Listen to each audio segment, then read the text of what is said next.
The gentle hum of the air conditioning in my office was very different from the storm of thoughts in my head. My name is Anna, and I'm a 28-year-old lawyer. My life now is very different from my chaotic childhood, which I keep hidden even from my closest friends. The quiet of my office was broken by the ringing of my phone. It was an unknown number, but it felt strangely familiar. I picked up the phone with a nervous hand. "Speaking," I said, trying to sound professional and careful. "Anna, it's your father," said the voice. There was a nervousness in his voice that made me feel uneasy. A chill ran through me. It had been over 10 years since I last heard that voice. A voice that used to mean safety and love but now symbolized betrayal and pain. "Why are you calling me?" I asked, my voice sharp as it cut through the silence after he introduced himself. "I'm in trouble, Anna. I need your help with money," he said, his voice cracking a little. Even though he might have been sincere, his request made me feel angry and resentful. "You need my help now, after all these years?" I replied, feeling a mix of disbelief and anger. "Yes, I wouldn't ask if it wasn't serious." "I'm really in a tough spot," he continued, sounding more desperate. "You stopped being my father a long time ago. You can't just call me now and expect me to help," I said firmly, my voice cold and steady. There was a long pause on the line, filled with a heavy silence that felt like a huge, unbridgeable gap between us. "Anna, please. I'm still your dad," he said, trying weakly to reconnect with me. The word dad felt strange and almost shocking. "A dad? You lost that title when you chose her over me," I replied, my words filled with years of buried anger and hurt. "You're my daughter, I thought," he began, sounding both pleading and desperate. "You thought wrong," I interrupted, cutting him off. "You made your choice years ago, and now I've made mine." "Anna, I am sorry. I just need this one favor," he said. The word sorry echoed in my office, sounding empty and meaningless. "Sorry doesn't change the past. I can't help you," I said firmly, and then I hung up the phone. Before I turned 10, my childhood was full of love and laughter. My parents and I lived happily in our small rented house. My mom was a joyful and kind person, and she filled our days with warmth and our nights with stories and dreams. My dad used to be playful and caring, spending evenings playing games with me or teaching me about the world. Our home felt like a happy place where every day was an adventure and every night a sweet dream. But our happy life ended suddenly when my mom passed away unexpectedly. The house that was once full of laughter and love became silent, filled only with memories. I remember walking through the rooms, each one a reminder that she was gone. The loss was too much to bear, not just for me but for my dad too, who had lost the love of his life. But to my surprise and confusion, his grief seemed to fade quickly.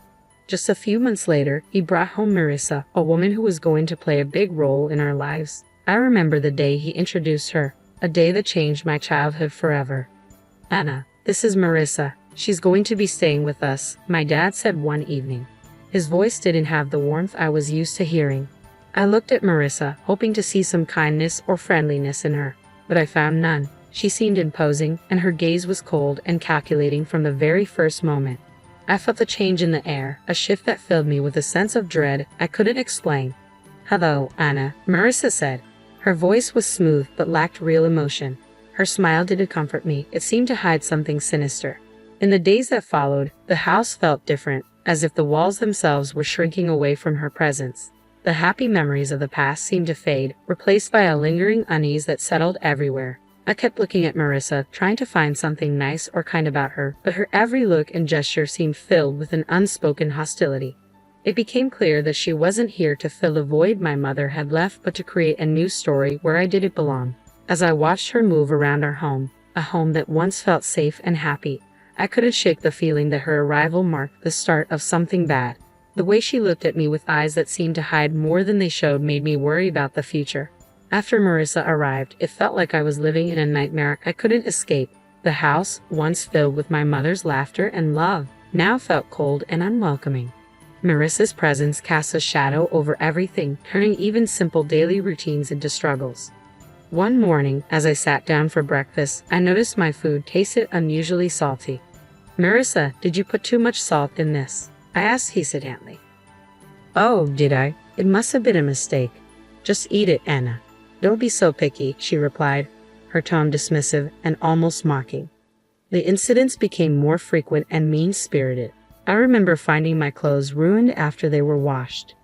Marissa, my clothes are all faded. What happened? I asked one day, holding up my favorite dress, now discolored and unwearable. She glanced at it and shrugged nonchalantly. Maybe the washing machine is acting up, or perhaps it's time you stop wearing such childish clothes. I felt a surge of frustration but knew arguing would only make things worse. Feeling helpless, I turned to my dad, hoping he would see through her act. Dad, Marissa is ruining my things. She's always mean to me, I said one evening, my voice trembling with anger and sadness. But my dad's reaction was not what I had hoped for. Anna, you're just imagining things. Marissa is trying her best to fit into our family. Stop causing trouble, my dad said firmly, and his words hurt deeply. Every day felt like a struggle, dealing with Marissa's hostility and my dad's indifference. The home that used to be a safe haven now felt like a prison. I began spending more time in my room, trying to escape the constant tension. Living in that unhappy house made me feel alone and misunderstood. The safety and happiness that once filled our home were replaced by fear and anxiety. I missed the past when my mom's smile could brighten up the whole room, so different from the darkness that now filled every corner. Living with Marissa became a daily challenge of avoiding her and putting up with her cruelty. Her hostility towards me started with small things like pinching my arm or twisting my stomach, always in places I could hide under my clothes. The pain was sharp and a constant reminder of how helpless I felt. I started coming up with ways to avoid her, always being careful about where she was in the house. I would take long routes to my room or wait until she was busy before I moved around. Even with these efforts, there were times when she caught me off guard, and those moments always ended in pain. One day, while I was quietly reading in the living room, Marissa walked in and, for no reason, pinched my arm hard, her nails digging into my skin. I winced in pain but kept myself from crying out. She looked at me with a cold, smug smile before walking away. During one of Grandma's rare visits, she noticed how I was moving cautiously and flinching whenever Marissa's voice echoed through the house. Anna, is everything okay at home? Grandma asked, sounding worried. I looked at her, wanting to tell her the truth but afraid and wanting to protect her from worry. Yes, Grandma, everything's fine, just a lot of schoolwork, I lied, forcing a smile. She seemed unsure but didn't press further. I felt guilty for lying to her but couldn't stand the thought of causing her any stress. That evening, as Grandma was leaving, I saw Marissa watching from the window with a satisfied look on her face. It was clear she enjoyed having control over me, that she could hurt me and get away with it. Her smug expression was a clear sign that she saw herself as the one in charge and me as a powerless victim in her cruel game. I went to my room, feeling trapped in a cycle of abuse and silence. The physical pain from Marissa's pinches and twists was tough, but the emotional pain was even worse. School was my escape, a place where I could briefly forget the misery at home. But even at school, the shadows of my home life began to follow me. Mrs. Thompson, my kind-hearted teacher who always encouraged us, noticed something was wrong.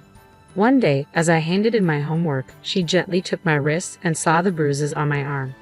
Anna, what happened here? These look like bruises, she said, sounding worried. I quickly pulled my arm back, covering the bruises with my sleeve. It's nothing, Mrs. Thompson. I fell while playing. I lied, not meeting her eyes. Mrs. Thompson didn't seem convinced. Anna, if something is wrong or if someone is hurting you, you can tell me. It's important to speak up, she said, looking at me with concern.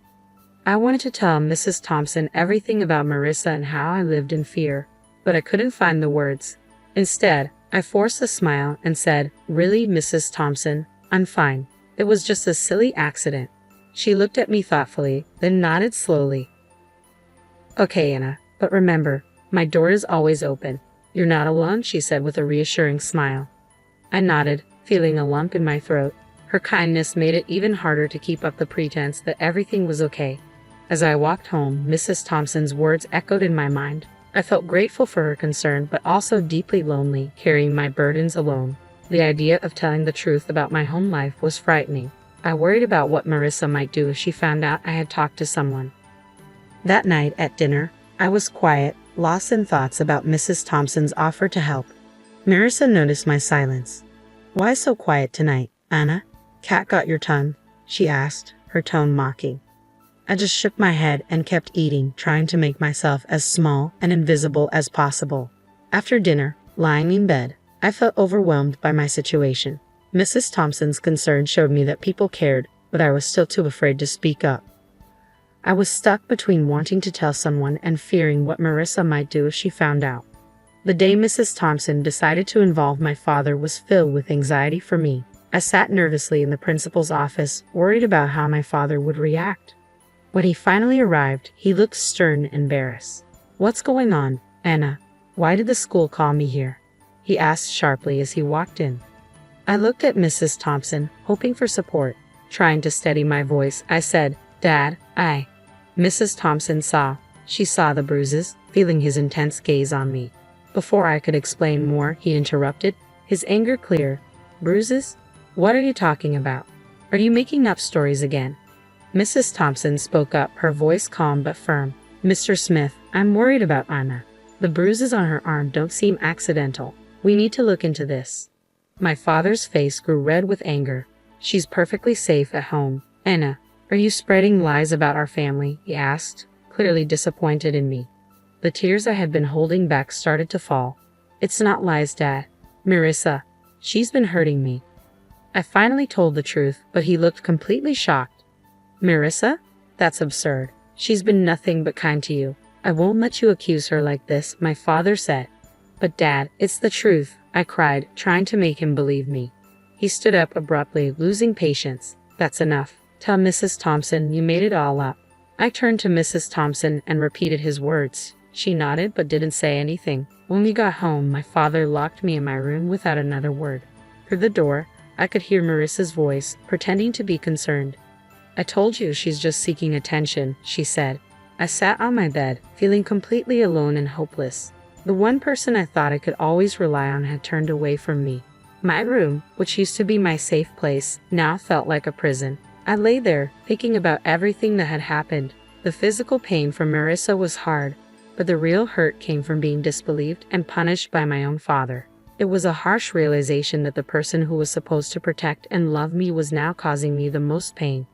The days I spent locked in my room were some of the darkest I'd ever known. Feeling trapped and alone, I knew my only hope was my grandmother. She was always kind and loving, but I had never wanted to burden her with my troubles. One evening, when I was sure Marissa and my father were busy, I gathered the courage to call my grandmother. My hands were shaking as I dialed her number. "Hello," her familiar, warm voice answered. "Grandma, it's me, Anna," I said, trying to keep my voice calm. "Anna, my dear, how are you?" she asked, with genuine care in her voice. Tears filled my eyes as I said, "Grandma, I need help. Can I come and stay with you for a while?" There was a pause on the other end. "What's wrong, Anna? Did something happen?" I took a deep breath and let the words spill out. "It's Marissa. She's been hurting me, and Dad won't believe me. I don't know what to do." I could hear my grandmother's concern as she quickly said, "Of course, dear, come right over." The next day, my grandmother arrived. She was small, but her presence was powerful. She confronted my father with surprising strength. "John, I'm taking Anna with me. She's not safe here," she said firmly. My father, surprised, tried to argue. "Mom, you can't just take her. She's my daughter." "Your daughter whom you're failing to protect," she shot back. "I won't stand by and let her suffer." Marissa tried to stop her. "She's just a child making up stories. You can't believe her over us." Grandma looked at Marissa with a steely gaze. "I can see a scared child when I see one. Anna is coming with me. If you try to stop me, I'll take this to the authorities." Seeing that he was outmatched, my father didn't argue anymore. As I packed my things, I noticed Marissa's defiant look change to one of defeat. Leaving the house with my grandmother, I felt a huge weight lift off my shoulders. For the first time in months, I felt safe. The car ride to Grandma's was quiet, but her presence was comforting. When we arrived, she turned to me and said, "You're safe now, Anna. You don't have to worry anymore." In Grandma's house, I found the love and security that had been missing from my life. It was a place where I could heal and regain my strength. The difference between her warm home and my father's cold house was huge. For the first time in a long while, I felt like I could finally breathe, free from the fear and anxiety that had taken over my life. Years had passed since I left my father's house to live with my grandmother. Her home had been a safe haven full of love and healing. But time brought change, and my beloved grandmother passed away, leaving the huge emptiness. At her funeral, my father and Marissa showed up. Their faces showed fake sadness and hidden excitement. They seemed more interested in what they might get from her passing than truly mourning her loss. After the funeral, when we gathered at Grandma's house, Marissa quickly made her move. "Well, Anna, I guess you'll need to find a new place to live now. This house and everything in it belongs to your father now," she said, her voice barely hiding her pleasure. My father nodded, looking around as if planning what to do with the house. I couldn't help but smile, which seemed to confuse them. "Actually, you're wrong," I said confidently, surprising them with my tone. "What do you mean?" my father asked, looking confused. I took a deep breath, enjoying the moment. "Grandma left a will.